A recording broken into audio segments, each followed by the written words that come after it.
સૌપ્રથમ તો હૃદયપૂર્વક સમસ્ત ભાટિયા પરિવારને અભિનંદન કે આટલો સુંદર કાર્યક્રમ યોજવાની હિંમત કરી છે. ખૂબ જ આનંદ થાય એવી આ વાત છે અને આ ધન્ય પળોના અમને સાક્ષી બનાવ્યા એના માટે ઋણ સ્વીકાર કરીએ છીએ, અંતઃકરણપૂર્વક આભાર માનીએ છીએ. કવિવર ટાગોરે કહ્યું છે કે ઉત્સવ અમાર જાતિ, આનંદ અમાર ગોત્ર. આપણે મનુષ્યો છીએ, આપણી જાતિ ઉત્સવ છે. વાણિયા, બ્રાહ્મણ, પટેલ, ભાટિયા તો ઠીક છે. ઉત્સવ ઉજવવો એ આપણી જાતિ છે અને આનંદ મેળવવો એ આપણું ગોત્ર છે.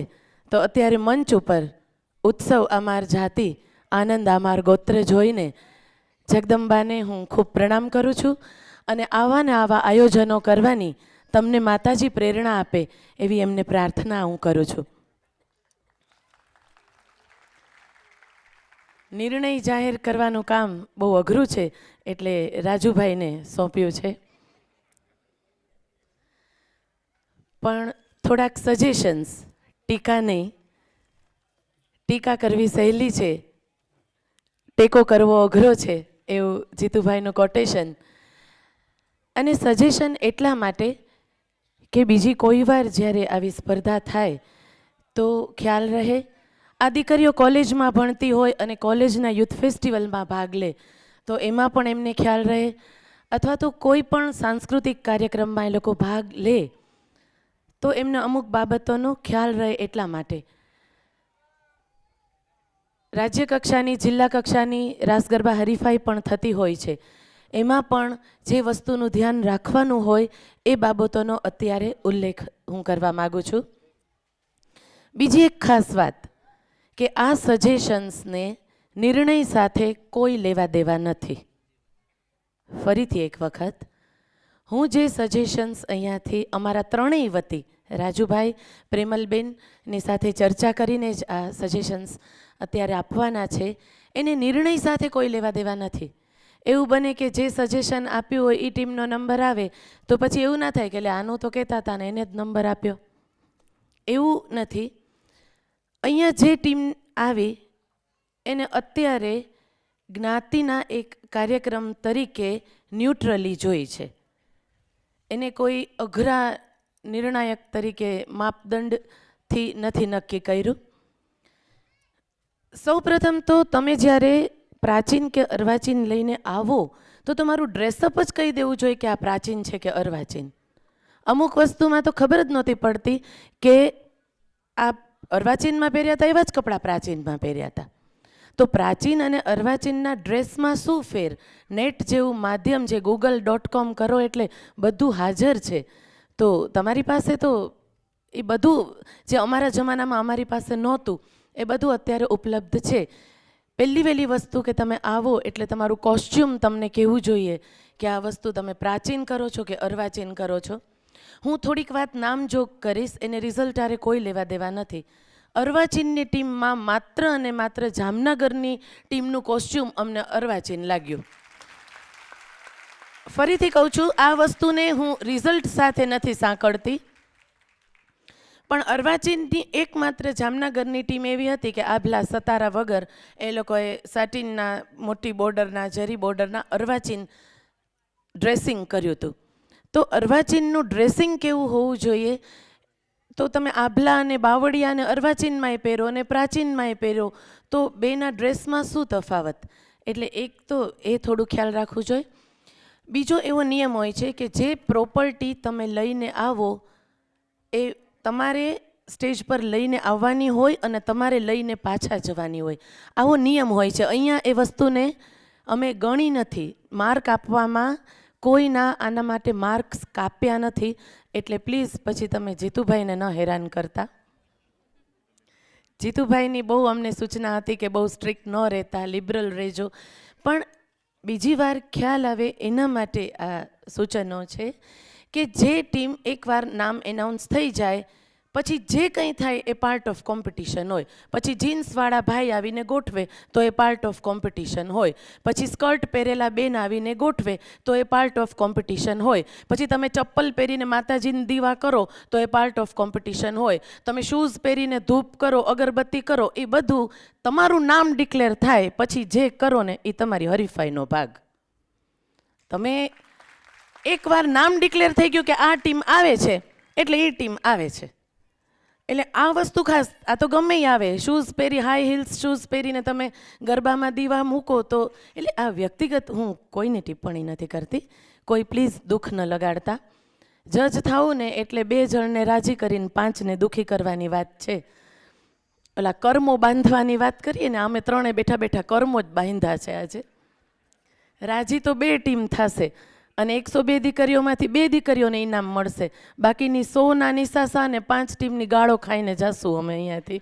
રાજુભાઈ એક બહુ સરસ વાત કરી.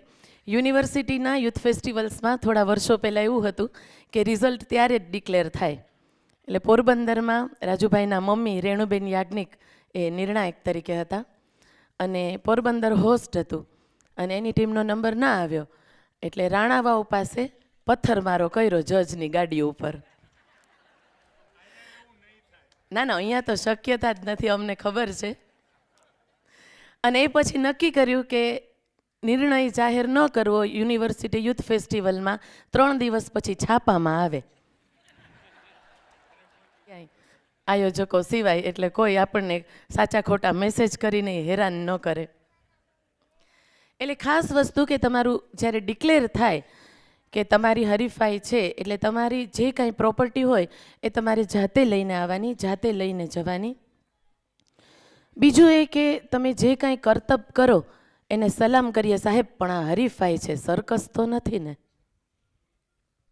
સોરી, થોડુંક રાજુભાઈની બેન છું એટલે સ્પષ્ટ વક્તા તો છું જ, કે તમે અહીંયા હરીફાઈમાં આવો છો, તમે કોઈ જાદુના ખેલ કે કરતબ નથી કરતા. કારણ કે તમે જેટલી પ્રોપર્ટી લઈને આવશો એટલું તમારી એક્શનમાં લિમિટેશન આવશે, તમારી મૂવમેન્ટ્સમાં લિમિટેશન્સ આવશે. તમારા મોઢા ઉપર પ્રોપર્ટીનું ટેન્શન હશે ને ઓડિયન્સના મોઢા ઉપર ટેન્શન કે આ કાંઈ થાય નહીં તો સારું, આ કાંઈ થાય, આમાં આનંદ ગોત્ર ક્યાં એવું. એટલે તમે, હું કોઈની પર્સનલી ટીકા નથી કરતી, હિંમતનું કામ છે બધી વસ્તુ લઈને સ્ટેજ ઉપર આવવું, પણ એને લીધે તમારા ગરબામાં વેરાયટી કેટલી. અમે તો ખાના એના રાખ્યા હોય કે કોરિયોગ્રાફીના આટલા માર્ક, વેરાયટીના આટલા માર્ક્સ. તો તમે જે બધી વસ્તુઓ લઈને આવો છો એને લીધે હાથ કેટલા બંધાઈ જાય છે. તો એટલું તમે અહીંયા કામ તો ઓછું જ કરો છો ને. બીજું કે તમે કોઈ પણ એક્શન કરો તો એક્શન શરૂ ક્યાંથી થાય ને પૂરી ક્યાંથી થાય. અહીંયાથી હું તાલી કરું તો કોક આમ કરે અને કોક આમ કરે, તો એ નોટ કર્યું હોય અમે કે એક્શન શરૂ ક્યાંથી થાય છે ને પૂરી ક્યાંથી. અને મને નથી સમજાતું કે આવી તાલી શું કામ હોય. તાલી એટલે કરતાલ, હાથ વડે તાલ આપીએ, કરતાલ એનું સ્વરૂપ તાલી છે. તો અહીંયા તો આપણે આવી તાલી જોઈ, તો આવી તાલી તો આને તાલી થોડી કહેવાય. બહુ જ અર્વાચીનમાં ફિલ્મી ટચ બહુ હતો, કારણ કે આ રાસ અને ગરબા છે એમાં નૃત્ય નથી, અભિનય નૃત્ય કરતા હોય ને એવું હતું. ચપટી હોય, તાળી હોય, અમુક અમુક એક્શન્સ એવી હોય, પણ તમે વર્ણન કરો એટલે તમે મંદિર બતાવો ને તમે માતાજી બતાવો ને, તો એ તો નૃત્ય થઈ ગયું. તો નૃત્ય, ગરબા અને રાસમાં ફેર શું? આ જસ્ટ સજેશન્સ છે, કોઈ હું મારી વિદ્વતા બતાવતી નથી. મને પોઝિટિવલી લેજો કે તમે બીજે ક્યાંય પણ જશો ત્યાંય આવું હશે. તમે કોઈ એક ગીત કરો, માડી તારું કંકુ ખર્યું ને સૂરજ ઉગ્યો, તો એ તમે ગીત કરો ત્યારે તમે એ ગીત બતાવો. બીજું એ કે તમે જે કંઈ બતાવો છો, પ્રાચીનમાં તમે પ્રાચીન પહેર્યા છે તો માતાજી કેમ મોર્ડન ભાઈ? વચ્ચે બિરાજેલ માતાજી મોર્ડન હતા, બરાબર ને? તમે બધા પ્રાચીન પરિવેશમાં છો અને માતાજી તો એકદમ જ ભરતનાટ્યમના. તો એ પણ એક થોડું નોટિસ કર્યું છે. પ્રાચીનમાં એવું હોય છે જનરલી કે મેકઅપ નથી કરતા હોતા, મોટા મોટા ચાંદલા કરે અને મેકઅપ ના કરે. દામડી નથડીને એવું કહેવાય છે કે રાસ સમય પછીથી નથડી દામડી આવી, એટલે બને ત્યાં સુધી પ્રાચીનમાં અવોઇડ કરવું. ફરીથી એક વખત કહું છું, આ બધી વાતને નિર્ણય સાથે કોઈ લેવા દેવા નથી. દામડી પહેરી હતી એટલે 5 માર્ક કાપી નાખ્યા એવું નથી. આ સજેશન્સ છે, કારણ કે આ દીકરીઓ બધી ભણતી હોય તો ક્યાંક કોલેજમાં એ લોકો ભાગ લે તો એ લોકો એવું કહી શકે. અને ભાગ લેનાર બધા જો સાંભળતા હોય તો એમને કહેવાનું કે નેટનો ઉપયોગ કેમ નથી કરતા. પ્રાચીન રાસ નેટ ઉપર લખો એટલે ઓરિજિનલ પ્રાચીન રાસ મળે. પછી તમે અહીંયા કોઈ રાસ કરો પ્રાચીન હોય પણ બીટ્સ વેસ્ટર્ન વાગતી હોય, એ કેવો ગરબો હતો કે પ્રાચીન હતો અને મ્યુઝિક પાછળ વેસ્ટર્ન હતું, તો એને કેમ પ્રાચીન ગણવું? તમે રેકોર્ડિંગ્સ લઈ આવો તો ઓરિજિનલ પ્રાચીન. જીતુભાઈએ કહો એમ અવિનાશભાઈના બધા જ ઓરિજિનલ, પુરુષોત્તમભાઈના અવાજમાં પ્રાચીન અર્વાચીન ગરબાઓ બધું જ છે. પ્રાચીન કોને કેવું, અર્વાચીન કોને કેવું, એમાં પણ બહુ વિવાદ છે કે જ્યારથી નામ લખાવાની શરૂઆત થઈ એ બધા અર્વાચીન. દયારામજીએ શરૂઆત કર્યું, દયારામની ગરબીઓ, કે ત્યારથી નામ લખાણા. એ પહેલાં કોઈ નામ ન લખતા, ચપટી ભરી ચોખા કોણે લખ્યું એ ખબર નથી, એટલે એ પ્રાચીન ગણાય જેમાં નામ નથી આવતા. અને દયારામની ગરબી પછીના અર્વાચીન ગણાય. એટલા બધા ઊંડા ન ઉતરીએ, પણ તમે જે કમ્પોઝિશન લઈ આવો એ પ્રાચીન હોય તો એનું મ્યુઝિક પણ પ્રાચીન ગરબાને અનુરૂપ હોવું જોઈએ. અર્વાચીનમાં તમે મેડલી કરો તો એક ગીત પૂરું થાય અને બીજું શરૂ થાય, એનું પેચિંગ તો બરાબર હોવું જોઈએ ને, થીગડા તો ન દેખાવા જોઈએ ને. એક પૂરું થાય અને બીજું શરૂ થાય તો એનો મૂડ તો હોવો જોઈએ ને. એક ઢીલું ઢીલું પૂરું થાય, પછી એક ભામચીક ભામચીક અને પછી પાછું ઢીલું ઢીલું, તો એ તો કેવા મોટા મોટા કપડામાં થીગડા માર્યા હોય એવું લાગે. એક મૂડના ગીત લેવા પડે. થોડુંક વધારે ધ્યાન આપીએ તો જ્યાંથી સમથી પૂરું થતું હોય એના બીજા સમથી જ બીજું ગીત શરૂ થાય તો સાંભળવાની મજા આવે. તો જ્યારે તમે એક મેડલી તૈયાર કરો છો ત્યારે એક ટાઈપના, એક રાગના, ભલે રાગ રાગીણીમાં ન ઉતરીએ પણ એક મૂડના તો ગીત કરો. માતાજીમાં કાકા બાપાના ભાઈ ભાઈ આવી જાય તો એ તો કેવું લાગે, ઘડીક માતાજીનો ગરબો હાલતો હોય ને એમાં વળી પાછું સનેડો વાગવા માંડે તો આપણને કેવું લાગે. એવું નહોતું, આ તો એક એક્ઝામ્પલ આપ્યું એટલે કોઈ ગ્રુપને ખરાબ ન લાગે. કે તમે જ્યારે મેડલી કરો તો એનું એક મૂડ તો હોય કે તમે બધા રાધા કૃષ્ણની મેડલી કરો, તમે બધા માતાજીની મેડલી કરો, તમે જે જોઈન્ટ કરો એનું પણ જરાક ગમે એવું હોવું જોઈએ.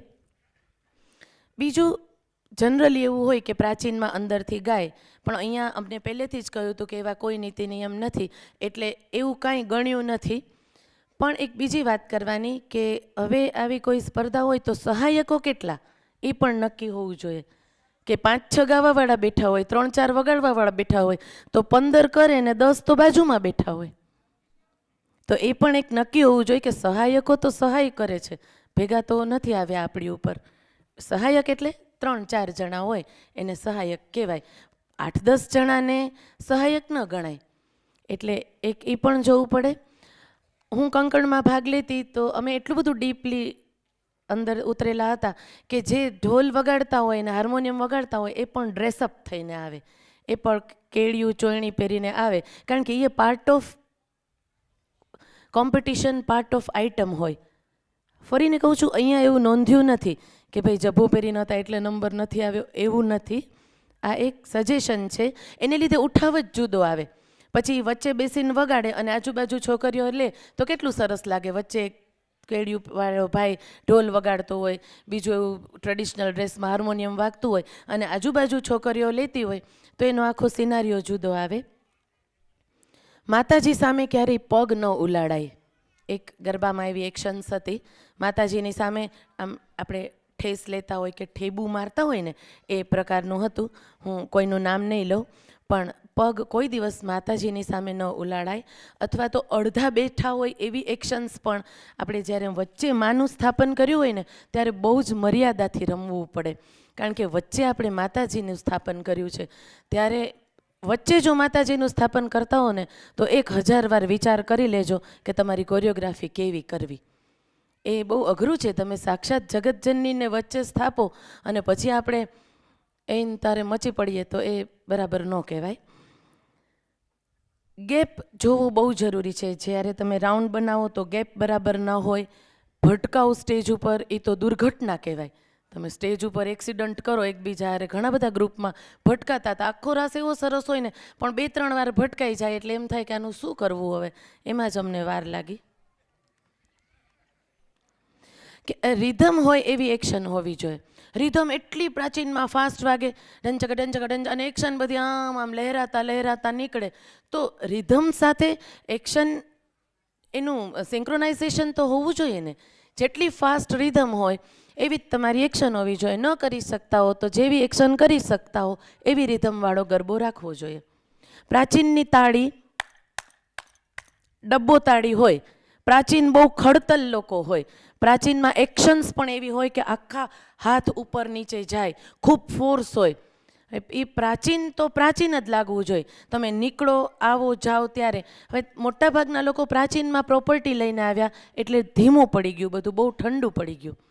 તો એ વસ્તુનો પણ ખ્યાલ રાખજો. પ્રોપર્ટી હોય એટલે નંબર આવે એવું નથી, અને પ્રોપર્ટી હોય એટલે નંબર ન આવે એવું નથી. પણ પ્રોપર્ટીનો પ્રોપર યુઝ થવો જોઈએ. તમે શરૂઆતમાં લઈને આવો, પછી 4 છોકરીઓ મૂકીને ગરબામાં જોડાઈ જાય એવું થઈ શકે. સતત 5 મિનિટ સુધી કે 7 મિનિટ સુધી પ્રોપર્ટી લઈને ઢીલો ઢીલો ગરબો કરીએ તો પછી કેમ નંબર આવે? વાંકા વળવાનું એક સરખું નહોતું પ્રાચીનમાં. વાંકા વળે ત્યારે કોક અડધા વળે, કોક ડોક ઊંચી રાખે, આમ રાખે. આવું બધું બહુ ઝીણું અમે કાંતવા ગયા છીએ. કોરિયોગ્રાફી ક્લિયર થવી જોઈએ. તમે સ્ટેજ આટલું મોટું છે એનો યુઝ ન કરો. તમે સાથીઓ બનાવો એ તમને જ ખબર હોય કે તમે સાથીઓ બનાવ્યો છે. અમને થોડુંક થોડુંક સાથીયા જેવું લાગે, પણ આમ છે આમ એકદમ કોરિયોગ્રાફી ક્લીન એન્ડ ક્લિયર હોવી જોઈએ. એટલે જ નેટ ઉપર રાષ્ટ્રીય કક્ષાના ગરબા જોવા, અને એને લીધે તમે જ્યાં પ્રેક્ટિસ કરતા હો ત્યાં એ જ જાતની પ્રેક્ટિસ કરો તો સ્ટેજ ઉપર આખી કોરિયોગ્રાફી ક્લિયર થાય. બાકી અત્યારે બધું જે કંઈ કોરિયોગ્રાફી કરતા હતા 3, 4, 4, એ બધું બહુ નજીક નજીક લાગતું હતું. આટલું મોટું સ્ટેજ પણ એનો પ્રોપર યુઝ નહોતો થયો. ફરીથી આ કોઈ ટીકા નથી, પણ કોઈ પણ ડાન્સ માટે આ બધું કામ આવે એવું છે, એટલે આ સજેશન્સ જ છે. એક્ઝિટ અને એન્ટ્રીનું એક અસર હોય છે. તમે આવો ત્યારે કેવી અસર, અને જાઓ ત્યારે આખો ગરબો પૂરો કરીને અહીંયા શું કામ અંબે માની જય બોલાવીને વિખેરાઈ જાઓ. જેમ તમે એન્ટ્રી કરો છો અને તમે એક્ઝિટ કરો, છેલ્લી છોકરી હોય ત્યાં સુધી તમારો ગરબો સ્ટેજ ઉપર જીવે છે. તમે પછી એમને એમ 4 આમથી વહી જાય, 4 આમથી જતા રહે તો એ થોડુંક કોઓર્ડિનેશન બરાબર ન લાગે. ગરબો લીધો હોય ત્યારે ગાગરની એક્શન નહીં કરવાની. ગરબો ગરબો જ છે. ગરબો લઈને તમે પાણી ભરવા જતા હો તો ગરબો લઈને આપણે કોઈ દિવસ પાણી ભરવા નથી જતા. ગરબો તો માતાજીનો ગરબો છે, એને ગરબાની જેમ એની એક્શન્સ કરવાની હોય. ગરબો અને ગાગરમાં ફેર છે.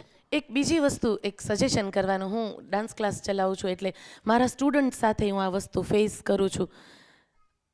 ચશ્મા વગર સ્ટેજ ઉપર આવો તો ન ચાલે. એટલે પ્રેક્ટિસ જ ચશ્મા કાઢીને કરવી. આપણે રામાયણના પાત્ર હોય તો સીતાજીને ચશ્મા હોય તો એ સ્ટેજ ઉપર ચશ્મા પહેરીને આવશે. આપણે કાંઈ એવું કરતા હોઈએ, કોઈ એક કૃતિ રજૂ કરતા હોઈએ. એટલે હું કોઈ ચશ્માવાળી દીકરીની ટીકા નથી કરતી. એવું કહેવા માગું છું કે તમે પ્રેક્ટિસ ચશ્મા કાઢીને કરો ને તો અહીંયા આવો ને તો બીજાથી અલગ ન પડી જાઓ. પ્રાચીન રાસડા કરતા હોય એમાં અર્વાચીન સરસ મજાના રીમલેસ ચશ્મા હોય તો જરાક ગળે ન ઉતરે. એટલે એક સજેશન છે કે બધા એવું ટ્રાય કરો. અને ચશ્મા છે ને એ ફેસના લિમિટેશન્સ છે. આંખો સરખી ન પ્રોપર દેખાય, એક્સપ્રેશન્સ ન ખ્યાલ આવે. બહુ જ હસવું જોઈએ સ્ટેજ ઉપર, અથવા તો લિપ સિંગિંગ કરવું જોઈએ. અને એ બધા માટે એક સરખું હોવું જોઈએ. કાં તો 16 છોકરીઓ હસતી જ હોય અને લિપ સિંગ ન કરે, અથવા તો 16 છે એ હોઠ હલાવીને લિપ સિંગ કરે. આ તો 2-4 હસે, 2-4 રડે ને 2-4 ગાય, બધું ભેગું હતું. બસ મોટાભાગનું બધું આવી ગયું છે. એક રાજુભાઈ અને પ્રેમલબેનની પરમિશનથી એક જાહેરાત કરું. તાળીઓ ન પાડતા ખાસ મને પહેલાં સાંભળજો. આ એટલા માટે સ્પષ્ટતા જરૂરી છે કે હું પોતે મારા સ્ટુડન્ટ્સને લઈને યુથ ફેસ્ટિવલ્સમાં જતી હોઉં છું. ત્યારે એવું કે 2 બહુ સારી દીકરીઓ બહુ જ સરસ કરતી હોય, પણ મારી સ્ટુડન્ટ હોય તો એમ કે એક જ ટીચરના 2 સ્ટુડન્ટને નંબર ન દેવાય. એક ગુરુના 2ને નંબર ન દેવાય, એકને દ્યો ને એકને ન દેવાય. આવું અમે બધા પણ વિચારીએ કલામાં. સ્પોર્ટ્સમાં એવું ન હોય કે ચાઇનાને 80 ગોલ્ડ મેડલ મળ્યા તો 81મો ચાઇનાને ન દેવાય, એવું સ્પોર્ટ્સમાં ન હોય. સ્પોર્ટ્સમાં કેવું હોય, દોડે એનો નંબર, બરાબર ને? કે ભાઈ સ્વિમિંગ કરતા હોય તો જે પહેલો આવે એ જ્યાં ન હોય. અહીંયા અમારે એવું વિચારવું પડ્યું છે કારણ કે તાળીઓ પાડતા જ નહીં. પ્રાચીન અર્વાચીન બેયમાં જામનગર ફર્સ્ટ હતું. મેં ના પાડવાની, પણ એકમાં અમે એને નંબર નથી આપતા, અત્યંત દુઃખ સાથે, કારણ કે બીજાનો ચાન્સ આવે. આવું કળામાં થાય, સ્પોર્ટ્સમાં ન થાય. જામનગરનું ડ્રેસિંગ બહુ પ્રોપર હતું. અર્વાચીનમાં એ લોકોની કોરિયોગ્રાફી, એ લોકોએ જે કંઈ કોરિયોગ્રાફી કરી એ બહુ બરાબર હતી. પ્રાચીનમાં પોતે ગાઈને કર્યું. પ્રાચીનમાં એવું પણ છે કે તમે સર્કલ ન તોડી શકો, એક એવો નિયમ છે કે તમે જે પ્રાચીન કોરિયોગ્રાફી કરો એ તમે 4 રાઉન્ડ કરો, તમે 2 રાઉન્ડ કરો, તમે સેમી સર્કલ કરો, પણ તમે આડા ઊભા લીટા પ્રાચીનમાં ન કરી શકો. એ સમયમાં એ લોકો જ્યોમેટ્રીનો ઉપયોગ ન કરતા. એ બધા જ નિયમોનું મને લાગે છે કે જામનગરની ટીમે કોઈ પ્રોફેશનલ માણસ હાયર કર્યા હશે. એ એક જ અમને એવું લાગ્યું કે પ્રોફેશનલ ટચ દેખાણો અર્વાચીન પ્રાચીન કોરિયોગ્રાફીમાં. એટલે હું બીજા બધા ગામની ટીમને રિક્વેસ્ટ કરીશ કે તમારા ગામમાં જે કોઈ લોકો ગરબા કરતા હોય ને એમનો સંપર્ક કરી અને એમનું માર્ગદર્શન લ્યો. આમાં એક્સપર્ટ્સ કમેન્ટ બહુ જરૂરી હોય છે. અને જામનગર હોસ્ટ ટીમ છે, અમને જીતુભાઈએ બોલાવ્યા છે એટલે નંબર આપીએ છીએ એવું નથી. બહુ જ ચોખ્ખી વાત. આ સીડી તમારી પાસે આવે તો તમે 2 ગરબા એ લોકોના જોજો. એકમાં દેશું, એકમાં નહીં દઈએ, પણ હું બહુ જ ચોખ્ખું કહેવાવાળી છું. એટલે હું અહીંયાથી એ વાત ભારપૂર્વક કહીશ કે 2માં નંબર આવે છે ને 1માં અમે નથી દેતા. Thank you so much.